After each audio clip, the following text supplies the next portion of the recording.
As I got older, of course, I could throw in things like, what are the side effects? I just asked why as a youngster. And my mother, God rest her, grew up in the generation you do not question doctors. Okay? And she would pat me on the head and say, shh, shh, just do what the doctor tells you. And, and I've had, like you, I've had some interesting answers, whether it was for me or somebody else I loved. I saved my mother's life because she just kept denying something, and I found experts and got her out of a community hospital to a major medical center. She's not with me anymore, but she lasted like another 3 or 4 years, just as you mentioned with your husband. We have to explore, what do we think? Is it just the big pharma? Is it our politicians? They've just revised the healthcare system, which then God only knows what it will actually change as we all try and register, because I did a piece on self-employed. So if you're self-employed and it's too early for Medicare and you're too rich for Medicaid, you have to find your health insurance, and we may go through this again, and I have no idea what my 2019 health insurance mishmash is going to be like. So who are we fighting, and how do we get past all these people, us little folks? Well, here's the problem, Wendy. The problem is that we're fighting a whole bunch of people. And you know what? Yeah. I have to tell you, I am not a conspiracy theorist. I do not believe that everybody meets in kind of a coven. All of these people that I'm going to mention. So please know that I know they're not all meeting and saying, how do we mess with the public? Okay, I get that. Right. But money is the big equalizer, and that is that, one, we have the pharmaceutical industry that is for profit. And I don't know how many of your listeners saw 60 Minutes. It would have been 2 weeks or 3 weeks ago from when we're airing, but they did a story on this treatment called Acthar, and it's for epilepsy and other diseases. And I'll only give the bare details. But the pharmaceutical company Mallinckrodt, I can name it, raised the price. I believe it was like thousands of percent, from like 40 cents a treatment to 4. It was huge. And all you need to go to is 60minutes.com, and it'll take you to and you can actually listen to that show. So you have the pharmaceutical industry, and of course we had Martin Shkreli, who was called Pharma Bro, and he had a thing of raising the prices. And we also had the EpiPen, Oh, yeah, that incident. We have all of these, but the truth of the matter is, Wendy, that this is business as usual with the pharmaceutical companies. When Martin Shkreli was exposed on all online, I wrote on Facebook, I'm very active on Facebook, I wrote, "This is my hero," and then I wrote, "Stay with me, please," because I know that that my followers wouldn't believe that he's my real hero. But I did say that because he made obvious, he made apparent a problem that is very real, and that is the pharmaceutical companies jacking up the prices inordinately. So we have that. And then let me interrupt, because I have to be honest with the listeners.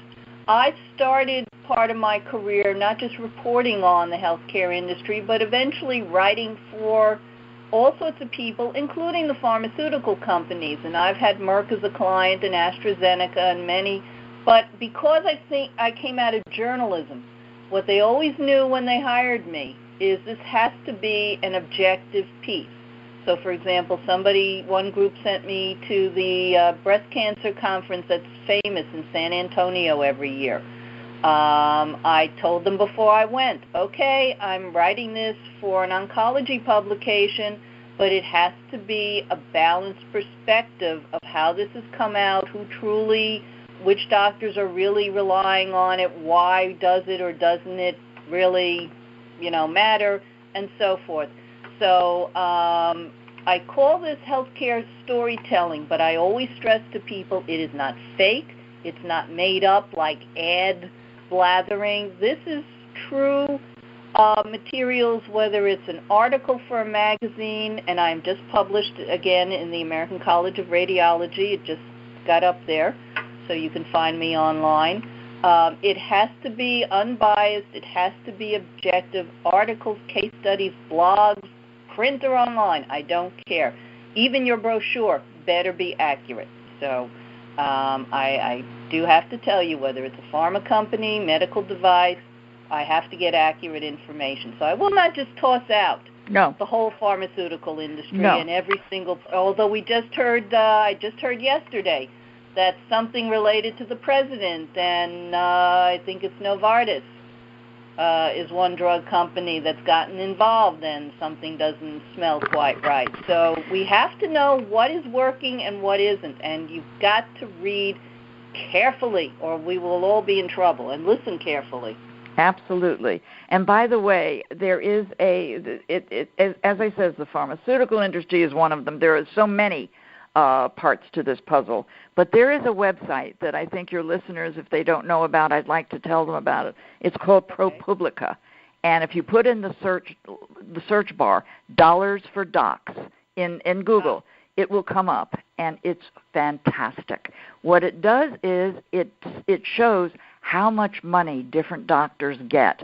So I'm sorry, we got some sort of screwy feedback and we got interrupted, but we were just talking about a great website to help you watch out for doctors who are maybe taking a little too much from big pharma or now medical device companies and all sorts of places, because the situation has changed. It used to be a doctor could not submit an article to a journal, a doctor, a nurse, anybody in the field, if they had any kind of consultation or dollars or whatever from an outside resource, unless it was, let's say, a university or a nonprofit. But now things have changed, and you say, Julia, that this has to be careful because people can be taking money, and there's a place you can double check. And what is the name of the website? The name is Dollars for Docs, docs spelled D-O-C-S.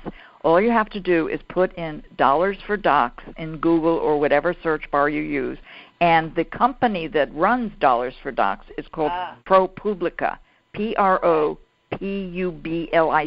That means for the public, and in Latin. And it's a wonderful site. All you need to do is put the name of the doctor you're considering going to, and you will see how much he or she gets, if anything, from different companies. As you said, medical device companies or pharmaceutical companies. And I was once about to look for a certain specialist, and a friend recommended someone, put his name in, found that he had earned in 1 year, are you ready for this, listeners, $889,000 extra dollars. And I say from several companies. So well, I was like, really oh, good. my God. This is really good because I just opened Dollars for Docs. So besides giving me the top 50 companies and how many payments they've made, and this is from, where's the date? August 2013 to December of 2015. So it hasn't been updated for a while, but it's still good understanding. So Genentech has $727 million in payments laid out. Spreaker, $153 million. And AstraZeneca, which I've worked for, and I worked for Genentech, is $145 million. Now, again, I will not tell you these are totally bad places. You just have to be careful. Here's a doctor, and I'm not going to mention names in this case, but a doctor who's an orthopedic specialist who's earned $54.1 million, and a neurosurgeon who's reached almost $40 million. So, I mean, this is shocking. I mean, these are totally bad people or companies, but I mean, for God's sake, this even got hospitals that were paid. So see, this is now we're getting exactly into the whole problem, and that is, I don't want. Now I'm going to sound like a conspiracy theorist, and please, you know that I told you I'm not, but everybody's in the game, you know, and I by everybody I mean people of different, you know, some of the hospitals, some of the insurance companies some of the big institutions, oh boy, I forgot to mention the government. And yes, because there is a, what? Our Congress people? Oh, God, yes. You know that there are people called lobbyists. And yes, and it's not funny, but if you remember the movie Sicko, the documentary by Michael Moore, he has all of the people in Congress, and of course this was many years ago, and he put like tags on them as to how much they had earned from pharmaceutical companies, and it's something that we all have to know, because when your doctor tells you that there's nothing else that can be done, you can know that he or she might not know all of the different treatments that are out there, because he or she gets a lot of his or her education from the salespeople from the drug companies, and also, here's a big one, the articles in the medical journals, which I know we don't have time to get into it, but they are often ghost-written by the pharmaceutical companies. Well, as I said, I've had to work on some that were submitted, but mine have always had to be, as a reporter's point of view, very balanced, or they don't go through. It's one thing if we're writing an advertorial, it's designed to be, hey, look at how something helps you. But when it's any sort of case study or annual report or anything, it has to be balanced and factual, at least from my desk. I don't know what everybody else is doing. With good medical writers, we don't play games. So anyway, and you know believe it or not, we are at end time.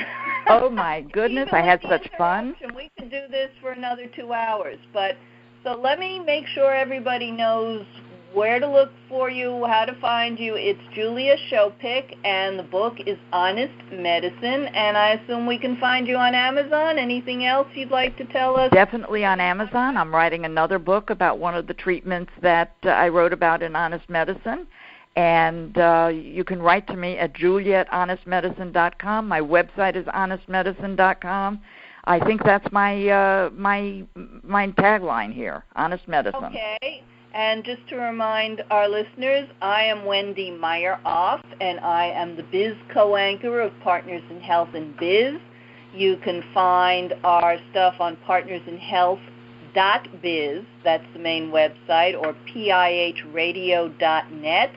You can find me, Wendy Meyer-Off, at WMMedcom, like medical communications, 2Ms.com. And, of course, on LinkedIn, you can find me and Gail Dixon, my founder, my partner, and the great angel who does the rest of this. So I want to thank Julia Shopik again for Honest Medicine, and this is Wendy Meyer-Off. I want to say goodbye, and again, our great blessings to Senator McCain for the work that he has done. We trust he and his family, as we record this, are still holding on. All right, take care, folks, and it was good chatting with Julia.